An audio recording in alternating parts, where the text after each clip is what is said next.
السلام علیکم ورحمۃ اللہ وبرکاتہ۔ بسم اللہ الرحمن الرحیم، الحمد للہ رب العالمین، والصلاة والسلام علی سید المرسلین وعلی آلہ وصحبہ اجمعین۔ ارشاد باری تعالی ہے، شہر رمضان الذی انزل فیہ القرآن ہدی للناس وبینات من الہدی والفرقان۔ تو ارشاد ہے اس آیت میں کہ رمضان کا یہ مہینہ جس میں قرآن کریم نازل کیا گیا، جو ہدایت ہے لوگوں کے لیے، اور اس میں کھلی ہوئی نشانیاں ہیں ہدایت کی، اور وہ فرقان ہے۔ تو قرآن کریم جو اس مبارک مہینے میں نازل ہوا، اور اسی میں ہم اس قرآن کریم کی تلاوت کرتے ہیں، سنتے ہیں، پڑھتے ہیں، تو یہ مہینہ ہی قرآن کریم کا مہینہ ہے۔ اور جیسے کہ اس کے نزول کے بارے میں اللہ تعالیٰ نے بیان کیا، تو اس سے معلوم یہ ہوا کہ یہی قرآن کی سالگرہ ہے کہ ہر سال ہم اس مبارک مہینے میں اس قرآن کی سالگرہ مناتے ہیں۔ لیکن ہمارا جو مسئلہ ہے وہ یہ ہے کہ ہم صرف قرآن کریم کی تلاوت کو ہی کافی سمجھتے ہیں کہ ہم روزانہ ایک پارہ پڑھ لیں، 2 پارہ پڑھ لیں، قرآن کریم کو ختم کر لیں، تو ہمارا زور صرف وہ ختم کرنے پر ہوتا ہے۔ تو قرآن کریم کی صرف تلاوت، اپنی جگہ تلاوت کرنا بہت بڑا اجر کا معاملہ ہے، یقیناً اس میں کوئی شک نہیں ہے کہ اس میں جو اجر و ثواب ہے کہ اللہ تعالیٰ نے ایک ایک حرف پہ 10 نیکیاں لکھی ہیں۔ لیکن کیا یہی کافی ہے؟ یہی سوچنے کی بات ہے کہ ہم صرف یہی سمجھتے ہیں کہ ہم نے قرآن کو پڑھ لیا، جیسا بھی پڑھ لیا، تو یہی چیز جو ہے یہ ایک مسلمان کے لیے کافی نہیں ہے۔ تو قرآن کریم کے چند حقوق ہیں جو ہم پر عائد ہوتے ہیں۔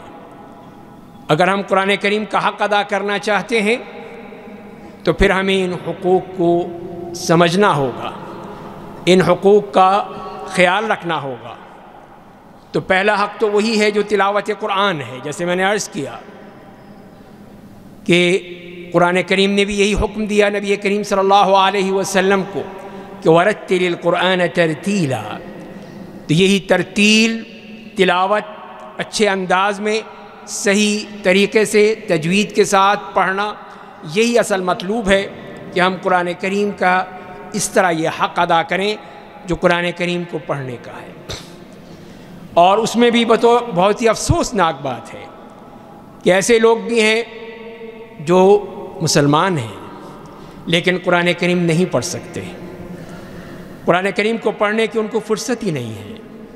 وہ اتنے مصروف ہیں اس دنیا میں، مصروف ہیں اپنی اس دنیاوی مصروفیات میں کہ وہ قرآن کے لیے وقت نہیں نکال سکتے۔ ساری دنیا کے علوم حاصل کر سکتے ہیں، ہر قسم کی وہ ورکشاپ میں جا سکتے ہیں، ہر قسم کی وہ سیمینار اٹینڈ کر سکتے ہیں، لیکن قرآن نہیں پڑھ سکتے۔ یہی افسوسناک بات ہے کہ اللہ نے جو کتاب بھیجی ہے وہ ہمارے لیے بھیجی ہے، ہم انسانوں کے لیے، پوری انسانیت کے لیے اس میں ہدایت رکھی گئی ہے۔ جیسے یہاں فرمایا گیا کہ ہدی للناس، ہدی للمسلمین نہیں کہا، ہدی للناس کہا ہے کہ تمام لوگوں کے لیے، تمام انسانیت کے لیے جو ہدایت کا سامان ہے۔ اور ہم صرف یہی سمجھتے ہیں کہ تلاوت کر لیں تو بس جان چھوٹ گئی، رمضان میں قرآن پڑھ لیا اور ختم، باقی سارا سال ہم نے قرآن کو کھول کر نہیں دیکھا، تو پھر ہم کیسے قرآن کریم کا حق ادا کریں گے؟ تو اسی لیے پہلی بات ہی یہی ہے کہ قرآن کریم کو جو پڑھا جائے باقاعدگی سے پڑھا جائے، صرف رمضان میں نہیں بلکہ پورا سال اس کے لیے وقت نکالیے، جتنا بھی آپ نکال سکتے ہیں۔ ہم یہ نہیں کہتے کہ پورا پارہ پڑھیں، آپ اگر ایک رکوع بھی روزانہ پڑھ لیتے ہیں تو وہ بھی انشاءاللہ اللہ تعالیٰ قبول فرمائے گا، لیکن ایک مسلمان کا دن قرآن کی تلاوت کے بغیر ہو ہی نہیں سکتا ہے۔ اس کو برکتیں کہاں سے ملیں گی؟ اللہ کی رحمتیں کہاں سے آئیں گی؟ اللہ کی مغفرت کا طلبگار کیسے ہوگا جبکہ اس نے اللہ کے قرآن کو پس پش ڈال دیا، قرآن کی کوئی فکر نہیں کی، قرآن کو یہی سمجھا کہ بس ایک تبرک کی کتاب ہے اور بس اس کے علاوہ اور کچھ نہیں ہے، تو یہی ہماری بہت بڑی زیادتی ہے کہ ہم نے قرآن کو صرف ایک تبرک کے لیے رکھا ہے، اس کے تعویذ بنا کے گلے میں ڈال لینا، اس کو گھول گھول کر پی لینا، اس کو سر پہ رکھ کے پتہ نہیں کیا سمجھ لینا. تو یہ کتنی بڑی ہماری کوتاہی ہے جو ہم قرآن کے ساتھ کر رہے ہیں. اسی لیے نبی کریم صلی اللہ علیہ وسلم نے یہی فرمایا ہے کہ کچھ لوگ وہ ہیں جو قرآن پڑھ رہے ہوتے ہیں، قرآن ان پر لعنت کر رہا ہوتا ہے.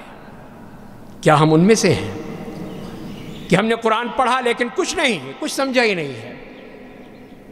جبکہ ہم جو بھی کتاب پڑھتے ہیں، اپنے کسی بھی نصاب کی کتاب ہو، لٹریچر کی کتاب ہو، کوئی خط آیا ہو کسی اور زبان میں، تو جب تک کہ اس کو سمجھ نہ لیں ہم اس کی جان نہیں چھوڑتے. لیکن یہ اللہ کی کتاب ایسی ہے کہ اس کو سمجھنے کی ضرورت ہی نہیں ہے، اس میں غور و فکر کرنے کی ضرورت ہی نہیں ہے، اس لیے کہ تو تبرک کی کتاب ہے. تو یہ ہے ہمارا المیہ ہے کہ ہم مسلمان جو تباہ ہو رہے ہیں، ذلیل ہو رہے ہیں پوری دنیا میں. کیوں؟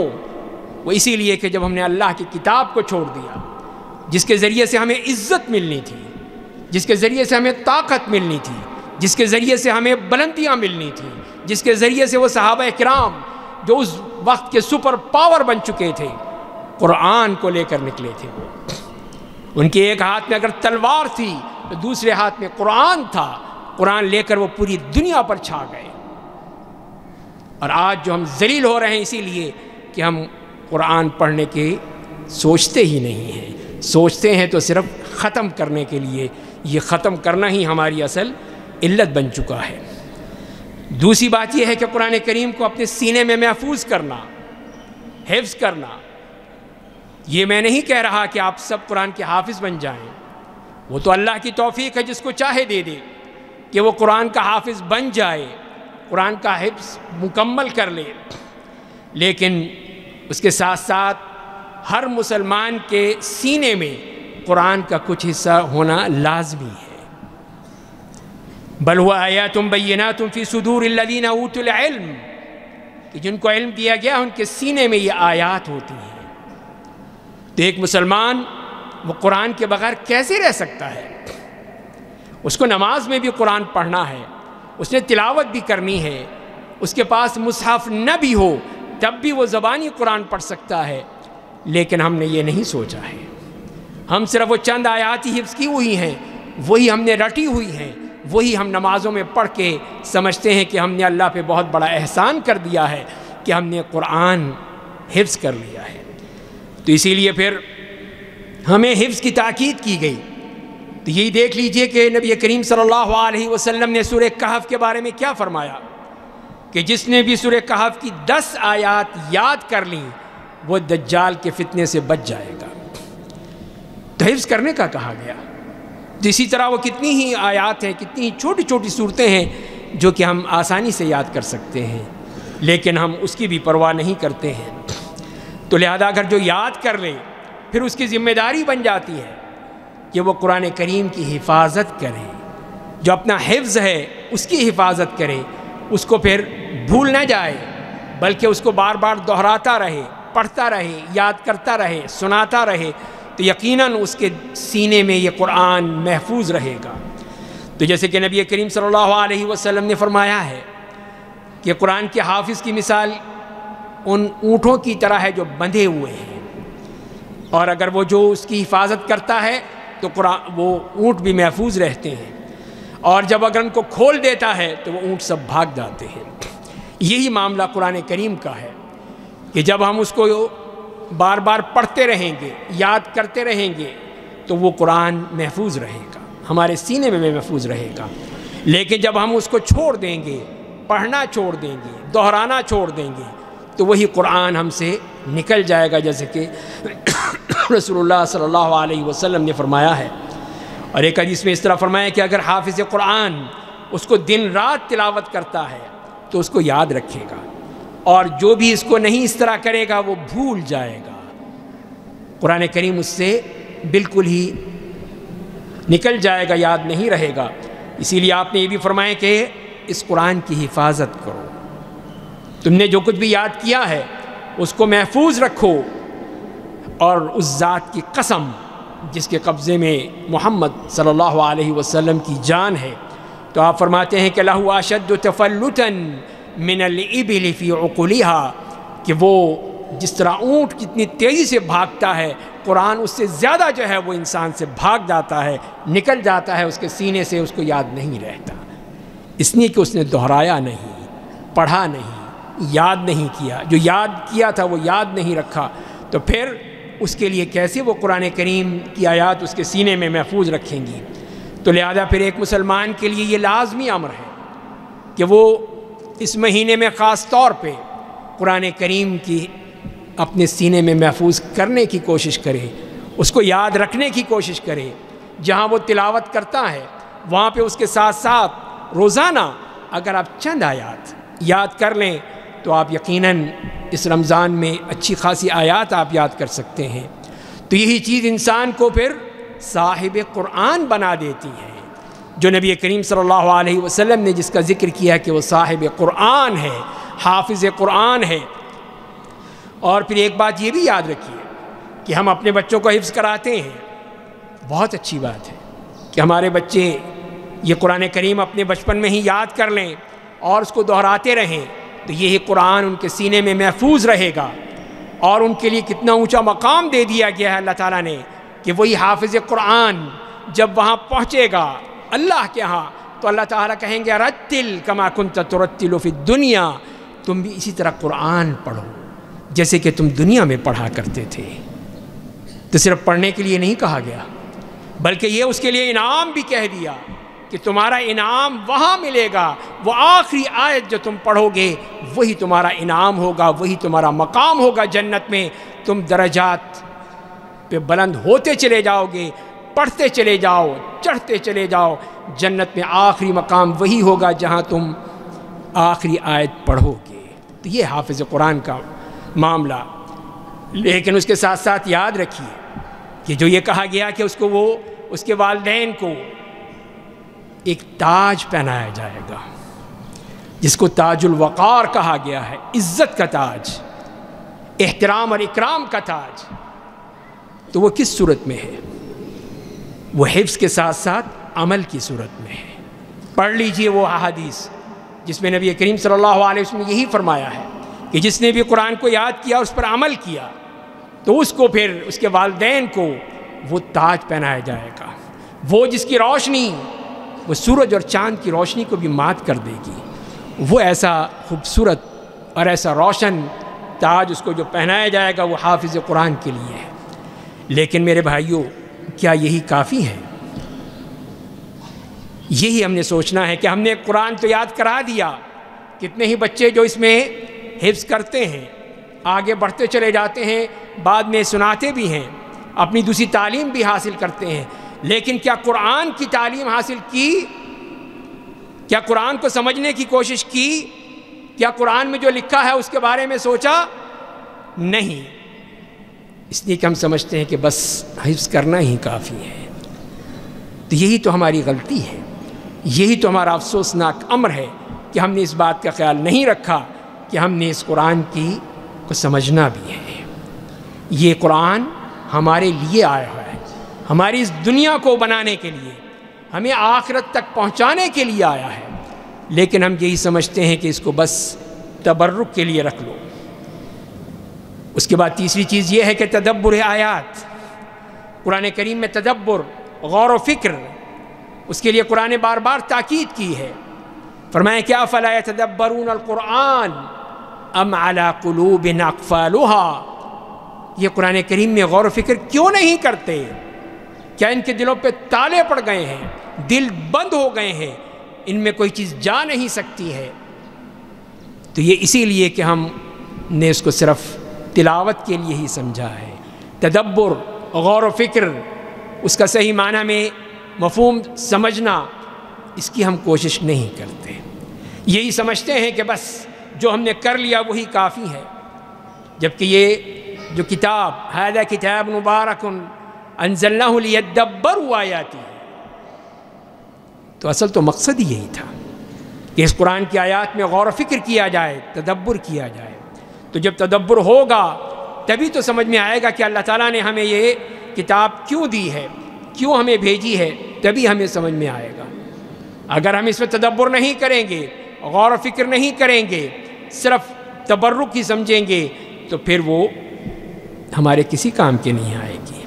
تو اللہ تعالیٰ نے تو اس میں ہر چیز بتائی ہے، كَذَلِكَ يُبَيِّنُ اللَّهُ لَكُمْ آيَاتِهِ لَعَلَّكُمْ تَعْقِلُونَ۔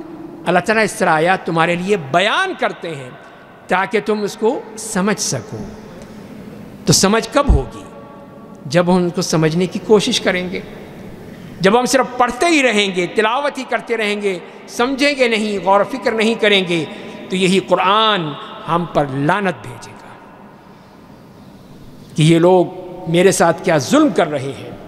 كَذَلِكَ نُفَصِّلُ الْآيَاتِ لِقَوْمٍ يَتَفَكَّرُونَ، بار بار قرآن کہہ رہا ہے کہ یہ آیات اس لیے ہیں، ان عقل والوں کے لیے ہیں، فکر والوں کے لیے ہیں، سمجھنے والوں کے لیے ہیں کہ وہ اس میں سمجھیں، غور و فکر کریں کہ اللہ تعالیٰ کا حکم کیا ہے۔ اور اسی لیے پھر اگر وہ لوگ جو صرف سنتے تو ہیں لیکن سمجھتے نہیں ہیں، جو پڑھتے تو ہیں لیکن غور و فکر نہیں کرتے ہیں، تو وہ کیا ہے؟ یہی تو گونگے، بہرے، اندھے ہیں جو کہ قرآن کریم کو اس طرح اس کے ساتھ معاملہ کر رہے ہیں۔ تو اسی لیے قرآن کریم نے ان لوگوں کے بارے میں یہی کہا ہے کہ جو لوگ بات کو سن رہے ہیں لیکن سمجھتے نہیں ہیں۔ انبیاء کرام آئے، انہوں نے ان کی باتیں سنی لیکن اس پہ کوئی عمل نہیں کیا۔ وَمِنْهُمْ مَنْ يَنْظُرُ إِلَيْكَ أَفَأَنْتَ تَهْدِي الْعُمْيَ وَلَوْ كَانُوا لَا يُبْصِرُونَ، اور کچھ لوگ ہیں جو آپ کی طرف دیکھتے ہیں لیکن کیا آپ اندھوں کو ہدایت دے سکتے ہیں؟ ان کو اندھا کہا گیا ہے کہ جو آنکھیں تو رکھتے ہیں لیکن دیکھتے نہیں ہیں، جو عقل تو رکھتے ہیں کہ سوچتے نہیں ہیں۔ تو یہی کتنی بڑی زیادتی ہے ایسے لوگوں کے لیے جو قرآن کریم کو یہی سمجھتے ہیں۔ تو کتنے ہی لوگ جو قرآن پڑھ رہے ہیں لیکن ساتھ میں دھوکہ اور فراڈ بھی تو چل رہا ہے۔ قرآن پڑھتے ہیں، سود خوری بھی تو کر رہے ہیں، سود بھی کھا رہے ہیں۔ قرآن پڑھتے ہیں لیکن لوگوں کا حق مارتے ہیں، اپنے گھر میں خود وہ حق مارتے ہیں، کہیں اپنی بیٹیوں کا، کہیں اپنی بہنوں کا۔ تو قرآن پھر ان کے ساتھ کیا سلوک کرے گا؟ جو قرآن کو صرف یہی سمجھتے ہیں کہ بس تلاوت کر لی، بس کافی ہے۔ تو یہ تو ایک ریڈیو بھی کر رہا ہے، ریڈیو سے بھی تلاوت ہوتی چلی جاتی ہے لیکن کوئی اس کو وہاں پہ سمجھنے کی بات نہیں ہوتی، لیکن مستقل وہ قرآن کریم کی تلاوت ہوتی ہے۔ تو ہم بھی اپنے آپ ایک ریڈیو بن جائیں کہ جہاں تلاوت تو ہو رہی ہے لیکن سمجھنے کا کوئی معاملہ نہیں ہے۔ اسی لیے ضروری اسی بات کی ہے کہ ہم قرآن کریم کو جب پڑھیں سمجھ کر پڑھیں، غور و فکر کریں۔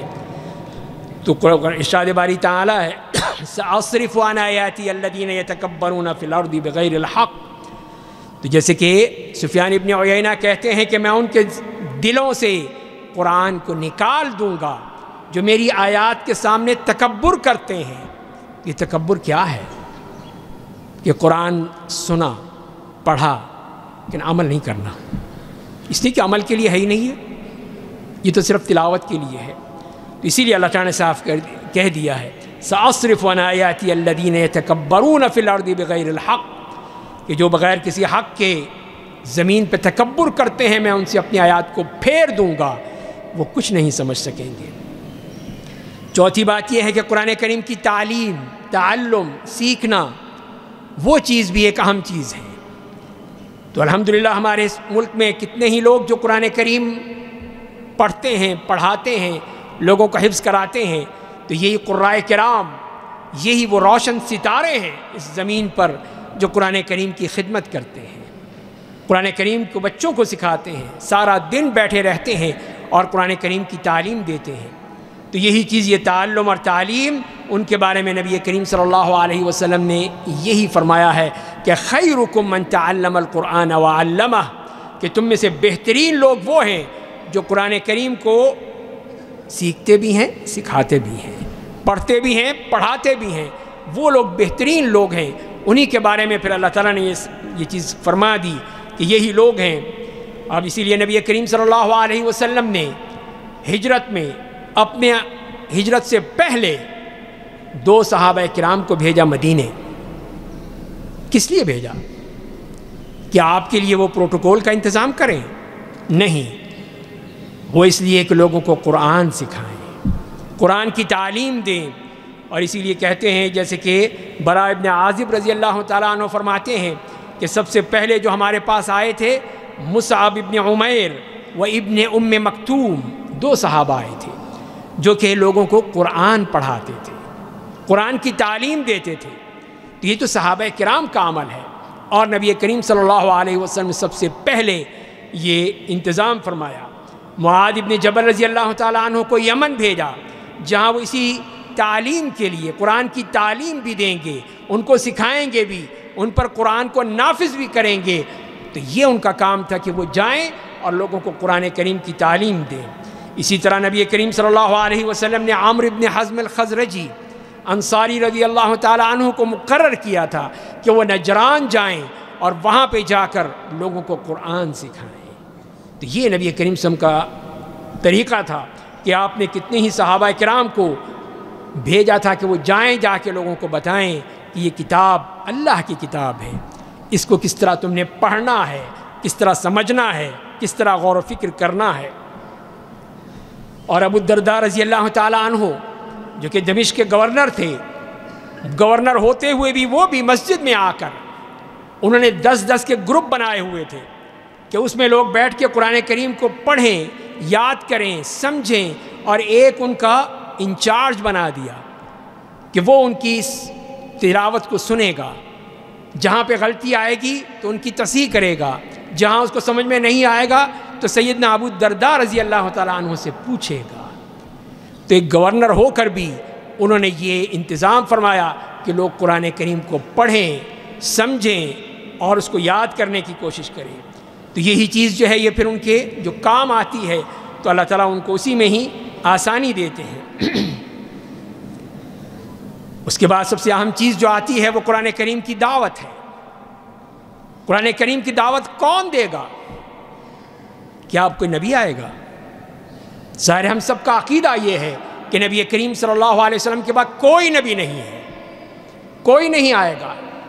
تو قرآن کی دعوت کون دے گا؟ یہ مسلمانوں کا فرض ہے۔ اب صرف یہی کہہ دیں کہ علماء یہ کام کریں گے، نہیں، یہ ہر مسلمان کے اوپر فرض ہے کہ وہ اپنے طور پر جس طرح بھی ہو سکے۔